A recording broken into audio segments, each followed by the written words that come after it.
ভাই, মাহির আব্বা আমার কিছু করবে না তো? এই সাহেব, ওরা তো আমাদের দিকে আসছে। কি করবো বল? তুই এখান টিকিট বল। আমি রনিকে কিছু শিখাইনি, আমি ওকে যেতে বলেইনি।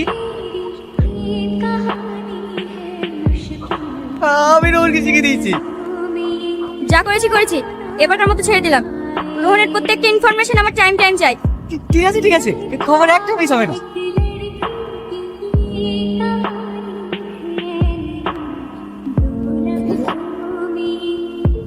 এবার এখান থেকে উঠলে সোজা উপরে পাঠিয়ে দেবো।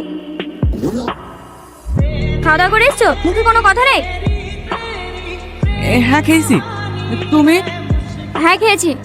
হাতটা দাও। হ্যাঁ, হাতটা দিতে বললাম।